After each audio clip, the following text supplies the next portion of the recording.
نحمده ونصلي ونسلم على رسوله الكريم أما بعد فأعوذ بالله من الشيطان الرجيم بسم الله الرحمن الرحيم فَأَقِمْ وَجْهَكَ لِلدِّينِ حَنِيفًا فِطْرَةَ اللَّهِ الَّتِي فَطَرَ النَّاسَ عَلَيْهَا لَا تَبْدِيلَ لِخَلْقِ اللَّهِ ذَلِكَ الدِّينُ الْقَيِّمُ وَلَكِنَّ أَكْثَرَ النَّاسِ لَا يَعْلَمُونَ صدق اللَّهُ العظيم. الصلاة والسلام عليك يا رسول الله الصلاة والسلام عليك يا حبيب الله الصلاة والسلام عليك يا نبي الله الصلاة والسلام عليك يا نور الله وعلى آلك وأصحابك يا حبيب الله صلى الله تعالى عليك وسلم. میرے پیارے آقا صلی اللہ تعالی علیہ وسلم کے پیارے دیوانوں، زندگی بھر کے لیے آپ کو ایک قانون عطا کر رہا ہوں.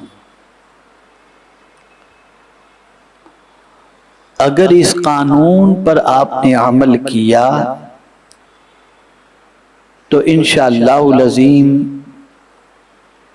بہت سارے دھوکوں سے آپ بچ جائیں گے.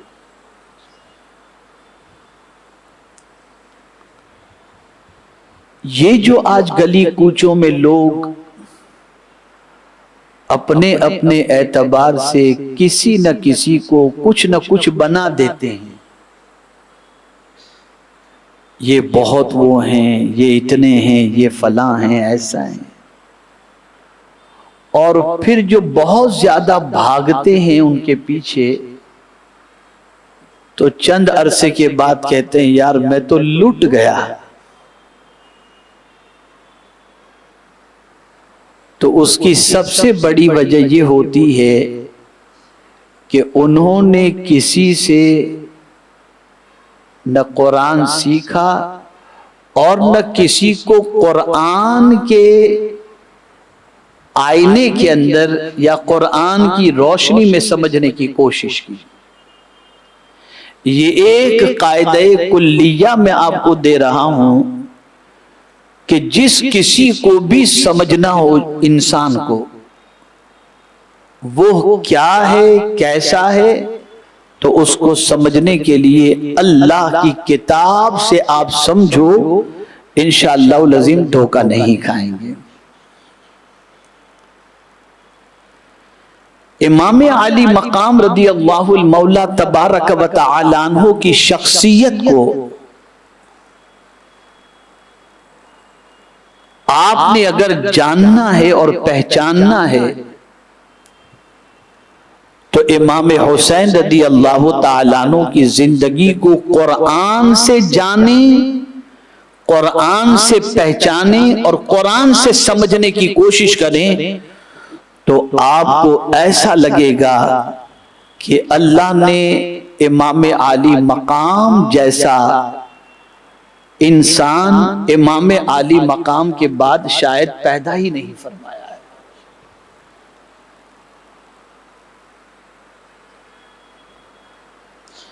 اس لیے کہ آدمی عادتوں سے پہچانا جاتا ہے، آدمی کردار سے پہچانا جاتا ہے، آدمی اخلاق سے پہچانا جاتا ہے. اس کی بس ایک مثال چھوٹی سی دے دوں کہ ایک مقدمہ سیدنا فاروق اعظم رضی اللہ تعالیٰ عنہ کے سامنے پیش کیا گیا، اور جس کے حوالے سے یہ مقدمہ تھا، فاروق اعظم رضی اللہ المولا تبارک و تعالی عنہ نے مجمع میں سے لوگوں سے سوال کیا کہ کوئی ہے جو اس کے سلسلے میں کچھ گواہی پیش کر سکتا ہو؟ کوئی جانتا ہے اس بندے کو؟ تو ایک صاحب کھڑے ہوئے اور انہوں نے عرض کیا، ہاں حضور میں گواہی دیتا ہوں، یہ بندہ اچھا ہے. تو فاروق اعظم نے ارشاد فرمایا، اچھا تو نے ان میں کون سی اچھائی دیکھی؟ تو اس نے کہا، حضور میں اسے مسجد میں بہت زیادہ آتے جاتے دیکھتا ہوں اور نماز کثرت سے پڑھتے دیکھتا ہوں. فاروق اعظم نے فرمایا، اتنی گواہی قابل قبول نہیں.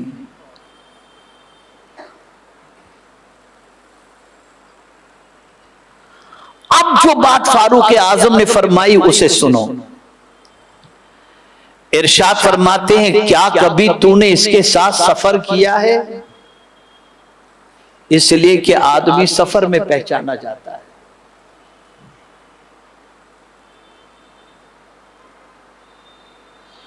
دوسری بات فاروق اعظم نے فرمائی، کیا کبھی پیسے کا لین دین ہوا ہے اس کے ساتھ؟ اس نے کہا نہیں. فرمایا، کبھی پڑوس میں رہنے کا اتفاق ہوا ہے؟ کہا نہیں. فرمایا، آدمی ان چیزوں سے اچھا ہے یا برا پہچانا جاتا ہے. اس لیے آج نماز پڑھنے والوں کی کمی نہیں ہے، لیکن اگر آپ دیکھیں تو یہ تین چیزوں کو آزما کر دیکھ لیجئے گا، اس نمازی کا سارا معاملہ کھل کر کے آپ کے سامنے آ جائے گا کہ یہ نمازی بندہ کیسا ہے.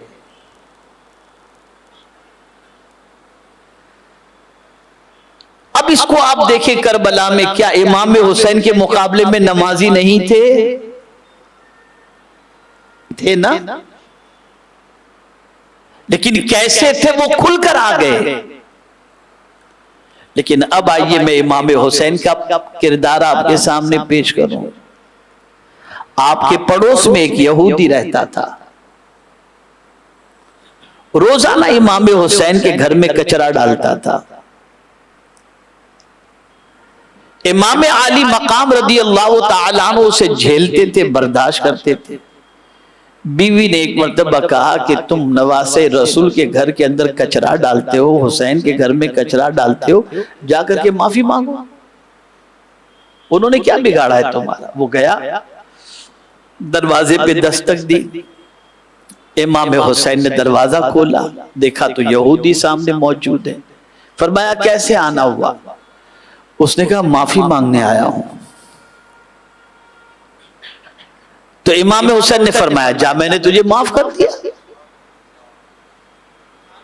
اس کو یہ توقع نہیں تھی کہ امام یہ جواب دیں گے، لیکن فرمایا، جا میں نے تجھے معاف کر دیا. وہ کہتا ہے، حسین یہ بتاؤ، مدینے میں نوجوانوں کی ایک بڑی تعداد تمہارے ماننے والوں کی ہے، میں کچرے پھینکا کرتا تھا، تم چاہتے تو میری اینٹ سے اینٹ بجا دیتے، لیکن حسین کیا بات ہے کہ تم نے میرے کچرے پھینکنے کا بدلہ مجھ سے نہیں لیا، اور آج میں اس غلطی پر معافی مانگنے آیا تو بھی تم نے مجھے کچھ نہیں کہا اور مجھے تم نے معاف کر دیا. حسین بتاؤ اس کی وجہ کیا ہے؟ اب سنیے، امام حسین جواب میں ارشاد فرماتے ہیں کہ میرے نانا جان نے یہ فرمایا ہے کہ جو پڑوسی کی مصیبت پر صبر کرے اس کا بدلہ جنت ہے. تو میں اپنے نانا کے فرمان پر عمل کیا. بس اس کی آنکھوں سے آنسو نکل گئے. اس نے دامن حسین پکڑا اور کہا، نواسے کا کردار ایسا ہے تو نانا کتنے اچھے ہوں گے. اور پھر وہ مسلمان ہو گیا. پھر وہ مسلمان ہو گیا. یہ ہے پڑوسی کا معاملہ. معاملاتی زندگی دیکھ لیجئے، لین دین کا معاملہ. تو کربلا میں امام حسین رضی اللہ المولا تبارک و تعالی عنہ نے جو آخری خطبہ دیا، اس خطبے میں کیا تھا؟ اس خطبے میں امام حسین رضی اللہ تعالی عنہ نے اللہ کی تعریف کی، اس کے رسول صلی اللہ علیہ وسلم پر درود و سلام بھیجا اور فرمایا کیا میں نبی کا نواسا نہیں؟ سب نے کہا ہیں آپ نبی کے نواسے. کیا میرے علاوہ اس وقت روئے زمین پر کوئی دوسرا بھی نبی کا نواسا موجود ہے؟ کہا نہیں. چلیے یہ اقرار کروا لیا انہوں نے. اب سنیے آگے کیا کہتے ہیں. یہ نہیں کہا کہ کبھی تم نے مجھے نماز قضا کرتے دیکھا، یہ نہیں فرمایا. یہ نہیں فرمایا کیا تم نے کبھی ماہ رمضان کے روزے چھوڑتے دیکھا، یہ نہیں فرمایا. یہ نہیں فرمایا کہ کیا کبھی تم نے مجھے حج چھوڑتے ہوئے دیکھا، یہ نہیں فرمایا. اب فرمایا کیا تو یہ آپ دیکھیں یہ کردار. فرمایا تم مجھ سے کیوں لڑ رہے ہو؟ کیا میں نے تم میں سے کسی کا مال کھایا ہے؟ آئی معاملاتی زندگی. کیا تم میں سے کسی کا مال میں نے کھایا ہے؟ سناٹا. کیا کسی کی زمین میں نے ہڑپ کر لی ہے؟ پتہ چلا نماز روزہ حج و زکات. توجہ چاہوں گا، نماز روزہ حج و زکات یہ بندے کا خدا سے معاملہ ہے. زکات کا حکم اللہ نے دیا، بندے کو بندہ دے دیتا ہے. لیکن یہ ساری چیز بندوں کے ساتھ ہے. لین دین کا معاملہ، مال ہڑپ کرنے کا معاملہ، آبرو پر ہاتھ ڈالنے کا معاملہ، یہ بندوں کے ساتھ کا معاملہ ہے. اور پھر یہاں ایک بات اور بھی عرض کر دوں جسے ذہن میں رکھیے گا. امام کی نظر میں سرکار کی حدیث تھی، اس لیے یہ خطبہ دیا امام نے. کیا حدیث تھی؟ شہید کے سارے گناہ معاف کر دیے جاتے ہیں سوائے قرض کے. اس لیے امام نے سب کے سامنے کہا ہے تمہارا کسی کا مال میں نے لیا ہو تو بتاؤ، تاکہ شہادت کے بعد دنیا گواہی دے سکے کہ حسین صحیح معنوں میں اللہ کے برگزیدہ بندے ہیں. یہ پہچان مسلمان کی ہونی چاہیے. یہ ہے پہچان مسلمان کی. آج چپل گھس جاتے ہیں.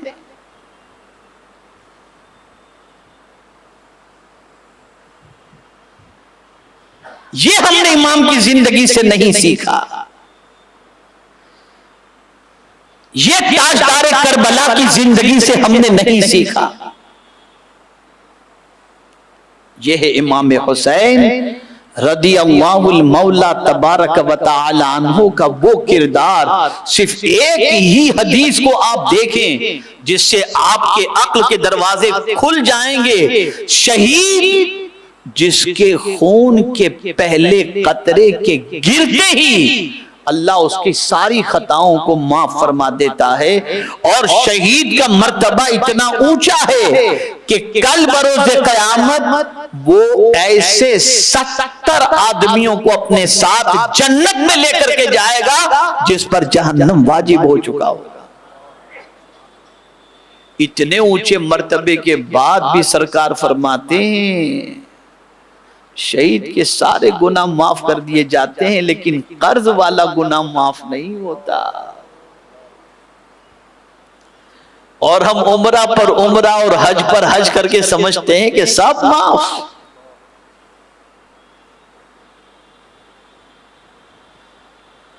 اور اگر تھوڑا سا سمجھاؤں تو بات سمجھ میں آئے گی.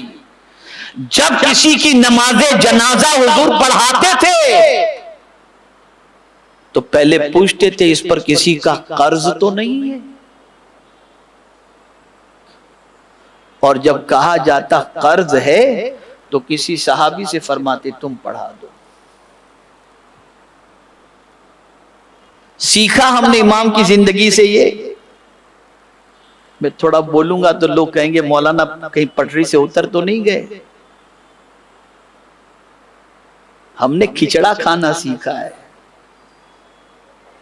شربت پینا سیکھا ہے۔ کھچڑا کھاؤ، امام کے نام کا ذرہ بھی مل جائے تو وہ ہمارے لیے آنکھوں کا سرما ہے۔ شربت پیو اور پلاؤ، نہ کھچڑا کھلانا گناہ ہے نہ شربت پلانا گناہ ہے، ثواب ہی کا کام ہے، ناجائز یا حرام نہیں ہے۔ لیکن یہ امام کی زندگی پر عمل کب ہوگا؟ اس پر عمل کب ہوگا؟ تھوڑا سا اور آگے بڑھ کر عرض کروں تو آپ کی سمجھ میں بات آئے گی، اور اچھی طرح سے سمجھ میں آئے گی۔ کیوں کسی کی یاد اس طریقے سے نہیں منائی جاتی جیسی امام حسین کی یاد منائی جاتی ہے؟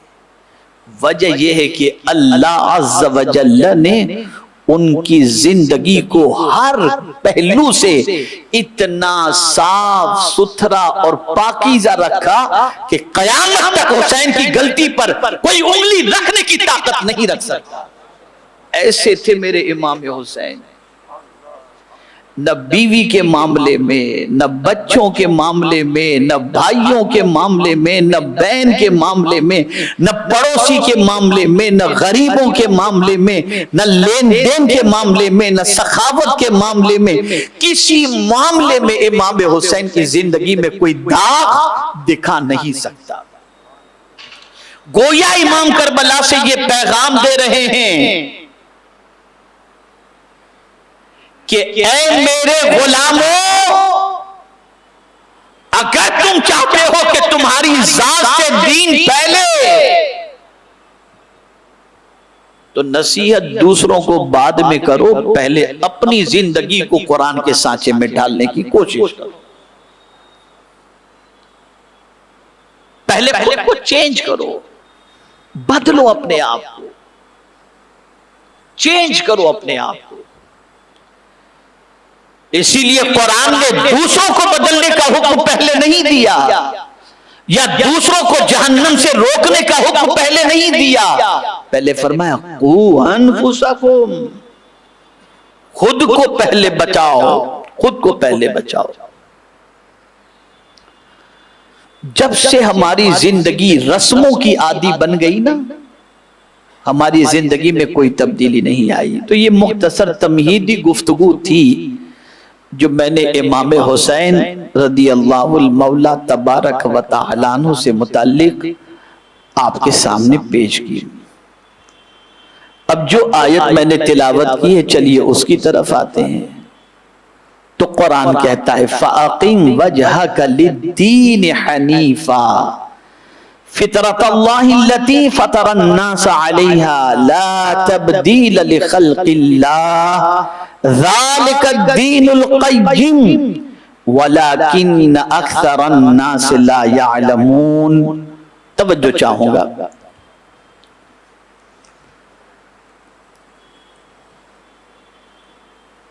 اللہ کیا فرما رہا ہے، رب کا ارشاد کیا ہے؟ اس ارشاد کو سنو اور اسے سمجھو، اور پھر اس ارشاد کی روشنی میں امام کی زندگی کو دیکھو۔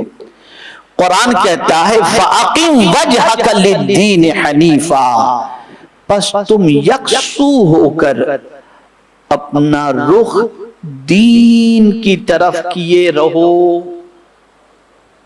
سب طرف سے توجہ ہٹا دو، یار دنیا یہ کر رہی ہے، نہ وہ یہ کر رہا ہے، نہ ایسا کر رہا ہے، آج کے دور میں ایسا نہیں چل سکتا، چھوڑو سب کو۔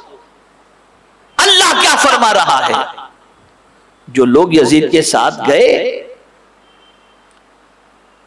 بعض لوگ استرار کی حالت میں گئے ہوں گے، دباؤ کی پوزیشن میں، دل سے اس کے ساتھ نہیں ہوں گے، لیکن بعض لوگ گئے تو دولت کی لالچ میں گئے، حکومت کی لالچ میں گئے، مال کی لالچ میں گئے، دیکھا سب کچھ تو اسی کے پاس ہے۔ تو اب قرآن کہتا ہے چہرہ کہاں کرو،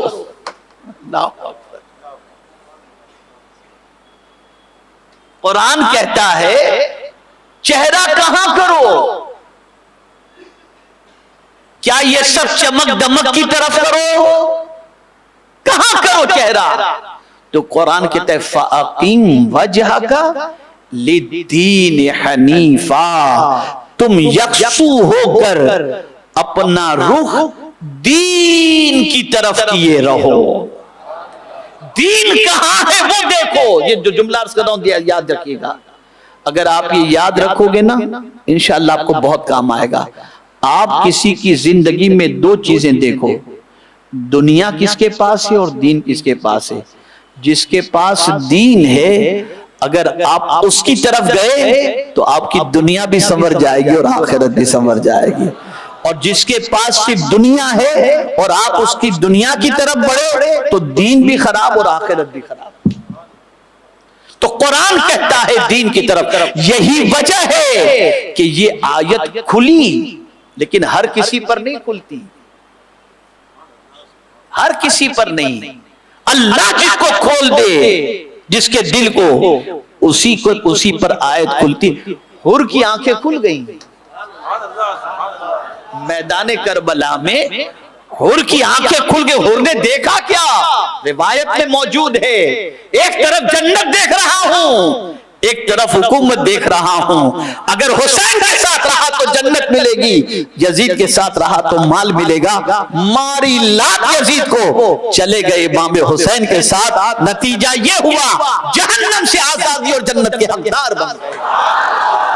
یہ فکر قرآن دے رہا ہے، جہاں دین ہو وہاں پڑھو، چاہے غریب کے پاس ہو۔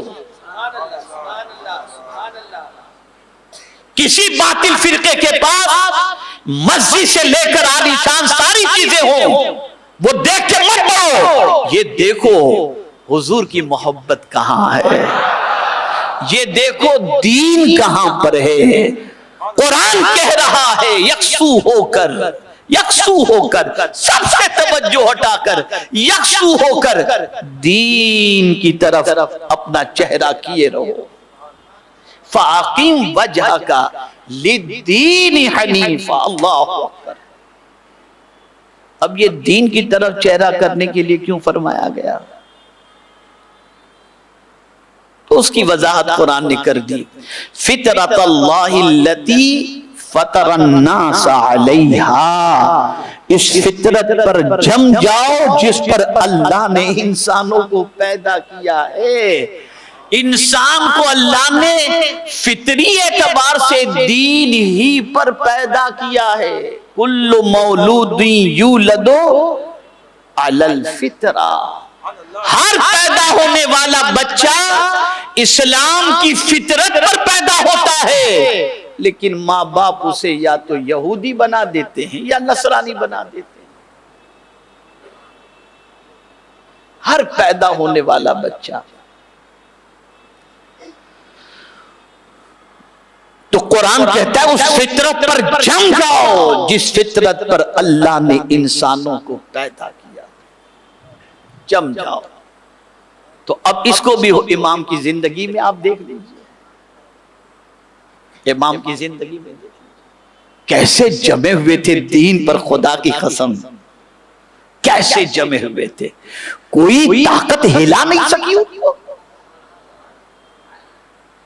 ایڑی چوٹی کا زور لگا کر اس فطرت سے ہٹانے کی کوشش کی گئی، نہیں ہٹے، اور بتا دیا اے میرے کریم تو نے جس پر جمے رہنے کا حکم دیا ہے نا، انشاءاللہ تو مجھے ثابت قدم پائے گا، میں اسی پر جمع رہوں گا۔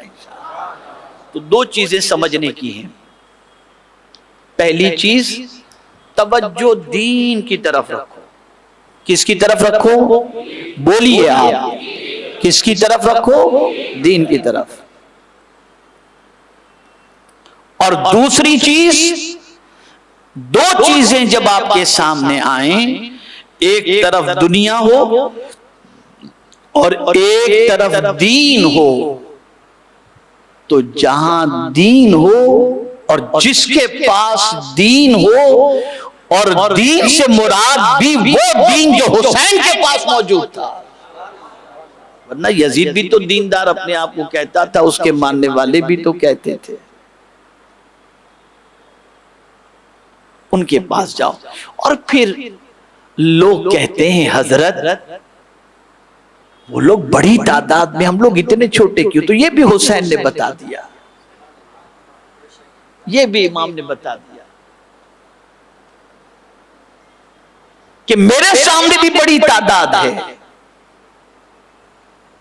لیکن ان کا نام لیوا کوئی نہیں، اور میں چھوٹی تعداد میں ہوں، لیکن آج میرا ذکر قیامت تک جاری و ساری نظر آ رہا ہے۔ وجہ یہ ہے کہ حق کی شان یہی ہوتی ہے کہ حق اللہ عز و جل اس کو عروج عطا کرتا ہے، بلندی عطا کرتا ہے۔ اور قرآن میں کوالٹی کی اہمیت ہے، کوالٹی کی اہمیت ہے۔ ان یکم منکم 20 صابرون یغلبوا 200، اگر تم میں 20 صبر کرنے والے ہوں تو قرآن کہتا ہے وہ 200 پر غالب آ جائیں گے۔ اس لیے کہ یاد رکھیں، اول دن کی جنگوں کو ہم دیکھ رہے ہیں، ہر جنگ میں مسلمان مائنورٹی میں رہا، لیکن میرے کریم کی عظمتوں پر قربان جائیے کہ وہ مائنورٹی ہی کو اللہ عز و جل نے غالب فرمایا۔ وجہ کیا تھی؟ حق جھکنے کے لیے نہیں، اٹھانے کے لیے ہے۔ اب آگے قرآن کہتا ہے لا تبدیل لخلق اللہ، اللہ کی تخلیق میں کوئی تبدیلی نہیں کی جا سکتی۔ اور فرمایا ذالک الدین القیم، یہی دین قیم ہے۔ اب قیم قائم رہنے والا، یہی دین کیا ہے؟ بولیے ذرا، بولیے آپ، اور ایک بار بولیے، ہاں، تاکہ یاد رہے۔ اس دین کو کوئی مٹا ہی نہیں سکتا، اس کو ذہن میں رکھیے گا۔ میں قرآن سے ثابت کرتا ہوں، قیامت تک اس دین کو کوئی نہیں مٹا سکتا، اس لیے کہ اللہ کا فرمان ہے الیوم یئس الذین کفروا من دینکم فلا تخشوہم واخشوم۔ آج کے دن کافر مایوس ہو گئے تمہارے دین سے، اب ان سے نہ ڈرو۔ قرآن کیا کہہ رہا ہے؟ فلا تخشوہم، ان سے مت ڈرو، واخشونی، مجھ سے ڈرو۔ اور جن سے نہیں ڈرنے کا حکم ان سے ڈر رہے ہیں، اور جس سے ڈرنے کا حکم اس سے ڈر ہی نہیں رہے۔ اللہ سے بندہ ڈر ہی نہیں، سب سے ڈر رہا ہے، اللہ سے نہیں ڈر رہا۔ اور ایک بہت پیارا جملہ اتفاق سے ابھی ذہن میں آ رہا ہے تو میں عرض کروں، اللہ سے نہ ڈرنے والا انسان کمزور ہوتا ہے، اور اللہ سے ڈرنے والا انسان طاقتور ہوتا ہے۔ اس کو یاد رکھیے گا۔ لیکن ہر کسی کی پوزیشن یہ نہیں ہوتی کہ جس فطرت پر اللہ نے پیدا کیا اس فطرت پر وہ قائم رہ سکے۔ اور اسی کے ساتھ ہر کسی میں یہ جسارت اور قوت و طاقت نہیں ہوتی کہ یکسو ہو کر کے دین کی طرف ہو جائے۔ اس کے لیے کچھ چیزوں کی ضرورت ہوتی ہے۔ جب وہ چیزیں اس کی زندگی میں آ جائیں تو اللہ رب العزت جل جلالہ اس میں یہ حوصلہ عطا کرتا ہے۔ پہلی چیز، نماز 5 وقتہ تو فرض ہے مسلمان پر، اس کو تو کرنا ہی چاہیے، لیکن ایک طالب علم کی حیثیت سے میں نے جب امام حسین کی زندگی کا مطالعہ کیا تو مجھے ان کی قوت کا سر چشمہ جو نظر آیا وہ 3 یا 4 چیزیں ان کی قوت کا سر چشمہ مجھے نظر آئیں کہ ان 3-4 چیزیں، اور بھی چیزیں ہوں گی، میں یہ نہیں کہتا کہ اور نہیں، لیکن میں نے موٹی موٹی جو 3-4 چیزیں سمجھی جس کی وجہ سے امام حسین کے اندر اتنی قوت تھی، میں وہ سمجھا دیتا ہوں۔ نمبر 1، قرآن کی تلاوت۔ اس لیے کہ یہ کتاب اتنی طاقتور ہے کہ رب فرماتا ہے لو انزلنا هذا القرآن على جبل لرأيته خاشعا متصدعا من خشیت اللہ، پہاڑ کو ریزہ ریزہ کر دے، پہاڑ کے ٹکڑے ٹکڑے ہو جائیں، یہ اس کتاب کی طاقت ہے۔ تو یہ کتاب طاقتور ہے، بہت قوت والی کتاب ہے۔ آپ کبھی زندگی میں دیکھ لیجئے، بلکہ عادت بنا لو، آج میں آپ سے کہہ رہا ہوں عادت بنا لو، یہ 5 سورہ اور یہ جو ساری چیزیں ہیں نا، تو اس پر مت رکو، اس کو پڑھو، اپنی جگہ پر ہے، لیکن الف لام الحمد کی الف سے لے کر والناس تک پورا قرآن پڑھنے کی عادت بناؤ، کہ کم از کم جو ہے ہم ختم قرآن کرتے رہیں، پڑھتے رہیں، سمجھتے رہیں، پھر آپ دیکھیے گا آپ کو ایسا لگے گا جیسا آپ کا دل ایک دم مضبوط ہوتا جا رہا ہے۔ بتاؤں، دل کی بات بتا رہا ہوں۔ ایک طرف قرآن کہہ رہا ہے لو انزلنا هذا القرآن على جبل، اگر میں اس قرآن کو پہاڑ پر نازل کرتا تو پہاڑ ریزہ ریزہ ہو جاتا، تو پھر نازل کہاں کیا؟ سوال یہ پیدا ہوتا ہے جب اتنی طاقتور چیز ہے قرآن کہ پہاڑ اس کو اٹھانے کی طاقت نہیں رکھتا، تو نازل کہاں کیا؟ کیا اس سے بھی طاقتور کوئی چیز ہے؟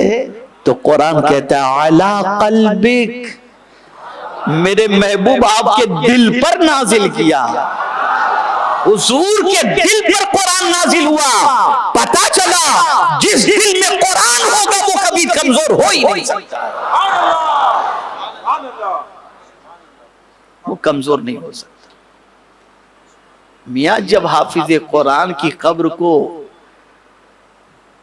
حافظ قرآن کی لاش کو قبر کی مٹی نہیں کھا سکتی، ذرا سوچو تو صحیح یار۔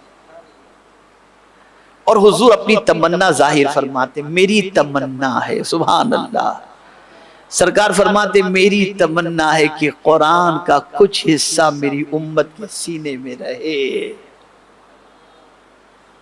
وہ دل ویران ہے جس گھر میں قرآن، جس دل کے اندر قرآن موجود نہیں ہے۔ تو پہلی چیز مجھے قرآن نظر آئی، اور اسی لیے آخری رات امام حسین نے سجدے اور تلاوت میں گزاری ہے۔ کربلا کی جو آخری رات تھی امام حسین نے سجدے اور تلاوت میں گزاری۔ اب آئیے دوسری چیز کی طرف آؤں، ٹائم ختم ہو رہا ہے۔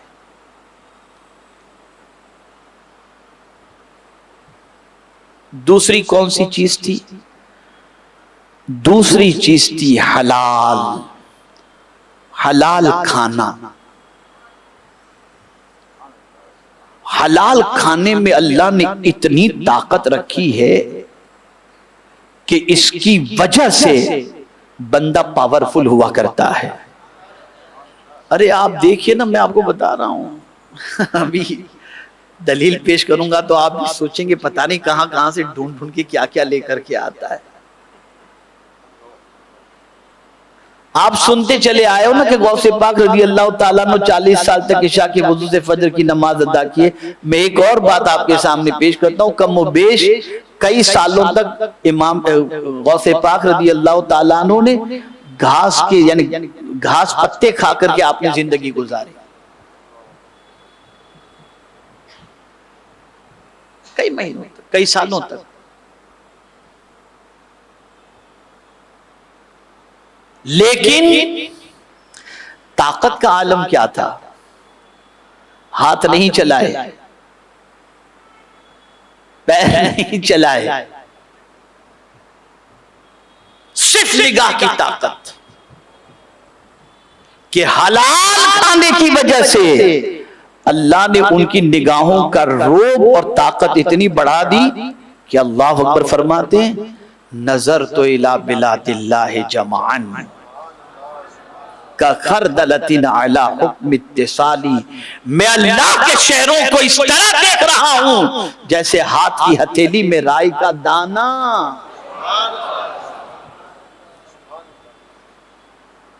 اور یوں نظر اٹھا کر غضب سے کسی کو دیکھ لیں مردہ ہو جائے، اور رحمت سے دیکھ لیں تو چور بھی ولی بن جائے. حلال کی طاقت. کھانا ہی حلال کا نہیں، انہوں نے نگاہ بھی حلال رکھی تھی. میں نئی چیز آپ کو بتا رہا ہوں. نگاہ بھی حلال رکھی تھی، کان بھی حلال رکھے تھے، سنتے بھی وہی تھے جو حلال ہے، اور دیکھتے بھی وہی تھے جو حلال ہے، اور بولتے بھی وہی تھے جو حلال ہے. حرام سے کان، ناک، آنکھ، زبان، پیر، ہاتھ سب سے اپنے آپ کو روکتے تھے. تب پھر اللہ قدرت عطا کرتا ہے اور قوت عطا کرتا ہے. یوں قوت نہیں ملتی، یوں طاقت نہیں ملتی. ہم سوچیں کہ یہ آئٹم کھائیں گے مشتنڈے ہو جائیں گے، نہیں میاں. ٹھیک ہے غذاؤں کی طاقت کا اپنی جگہ پر ہے، جس کے اندر اللہ نے قوت رکھی ہے اس سے انکار نہیں کیا جا سکتا، لیکن اس کی طاقت بہت عظیم ہے. تو یہ ایک چیز تھی حلال. تیسری چیز ہے گناہ سے بچنے کے باوجود امام حسین رضی اللہ تعالیٰ عنہ استغفار کی کثرت کرتے تھے.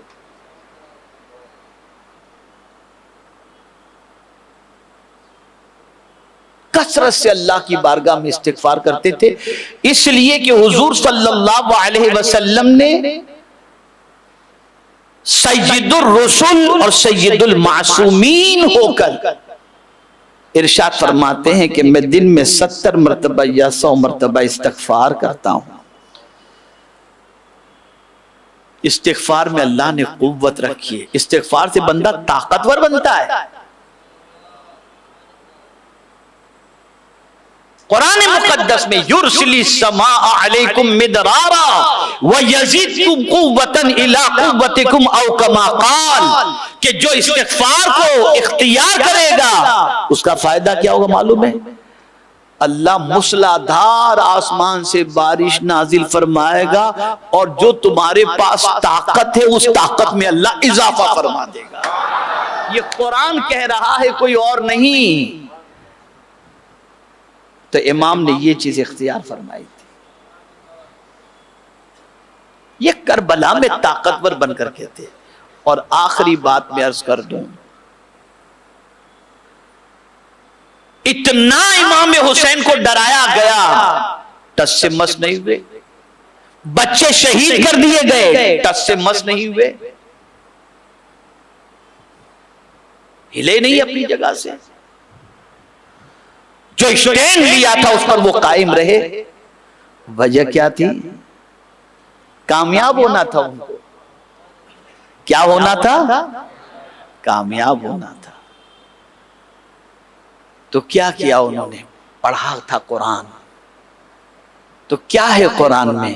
یا ایھا الذین آمنوا اذا لقیتم فئۃ فاثبتوا واذکروا اللہ کثیرا لعلکم تفلحون. ثابت قدم رہو اور اللہ کا ذکر کثرت سے کرو تاکہ کامیابی تمہارا مقدر بن جائے۔ تو امام حسین نے اللہ کا ذکر کثرت سے کیا۔ آپ دیکھتے ہوں گے نا جب کوئی جوشیلی بات ہوتی ہے اور نعرہ تکبیر آدمی جوش میں آ جاتا ہے، یہ اللہ کا ذکر ہی تو ہے۔ نعرہ لگتی آدمی جوش میں آ جاتا ہے نا، یہ اللہ کا ذکر ہے۔ اللہ کا ذکر بندے کو طاقتور بناتا ہے، اللہ کا ذکر طاقتور بناتا ہے۔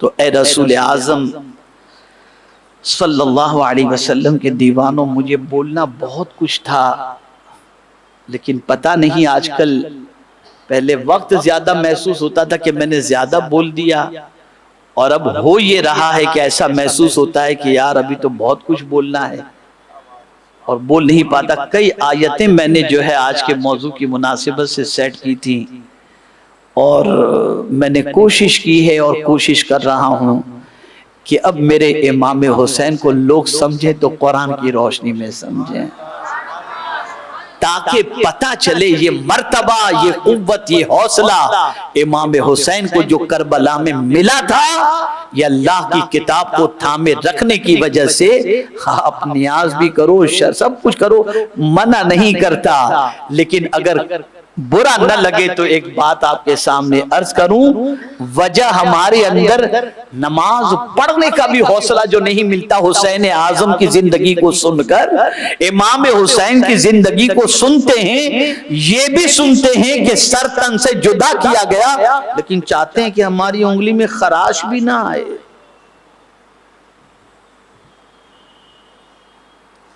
تو یہ ساری چیزیں جو ہماری بزدلی، کمزوری، پسمردگی اور دین پر ثابت قدم رہنے کا جو جذبہ تاجدار کربلا کی زندگی سن کر اگر پیدا نہیں ہوتا، تو وجہ سب سے بڑی یہ ہے کہ ہم نے امام کی زندگی کو قرآن کی روشنی میں سمجھنے کی کوشش نہیں کی۔ تو آج میں نے کچھ ہلکی پھلکی جھلکیاں کم علمی کے اعتبار سے جو پیش کرنی تھی، وہ میں نے آپ کے سامنے امام حسین کی پیش کی۔ اب اگر آپ چاہتے ہیں کہ اللہ رب العزت قوت عطا فرمائے، استقامت عطا فرمائے، جذبہ عطا فرمائے، سوچ عطا فرمائے، فکر عطا فرمائے، جنت عطا فرمائے، تو پھر کردار حسین کو اپنی زندگی بنانے کی کوشش کریں اور اس نقش قدم پر چلیں اور اس راستے پر چلیں جس راستے پر امام حسین رضی اللہ المولا تبارک و تعالیٰ عنہ چلے تھے۔ میرے پیارے آقا صلی اللہ علیہ وسلم کے پیارے دیوانوں، بہت ساری آیتیں ہیں، بہت ساری آیتیں ہیں جن سے آپ امام کی زندگی کو سمجھ سکتے ہیں، اور بہت ساری آیتیں ہیں جن کی روشنی میں ہم کیوں کمزور ہیں اس کو بھی آپ قرآن کے آئینے میں سمجھ سکتے ہیں۔ زندگی رہی تو پھر کبھی انشاءاللہ العظیم میں کچھ کلمات خیر آپ کی سماعتوں کے حوالے کرنے کی کوشش کروں گا۔ میری گفتگو سے قطعی طور پر آپ یہ نہ سمجھیں کہ میں تاجدار کربلا کے نام پر شربت و نیاز و محفل کے منعقد کرنے کو ناجائز یا حرام سمجھتا ہوں۔ الحمدللہ کرتا بھی ہوں، کرنے کے لیے کہتا بھی ہوں، لیکن اب صرف یہی دو چیزیں کرنے کے لیے نہیں کہتا بلکہ ان کے نقش قدم پر چلنے کے لیے بھی کہتا ہوں، اور وہ جیسا کرتے تھے ویسا کرنے کے لیے بھی کہتا ہوں۔ اللہ ہمیں صحیح معنوں میں ان کی پیروی کی توفیق نصیب فرمائے۔ وما علینا الا البلاغ المبین۔ السلام علیکم ورحمۃ اللہ تعالی وبرکاتہ۔ آج ہی SDI چینل کو سبسکرائب کریں، بیل آئیکن پر کلک کریں۔ ہماری حوصلہ افزائی کے لیے کمنٹس، لائک اور شیئر بھی کرتے رہیں۔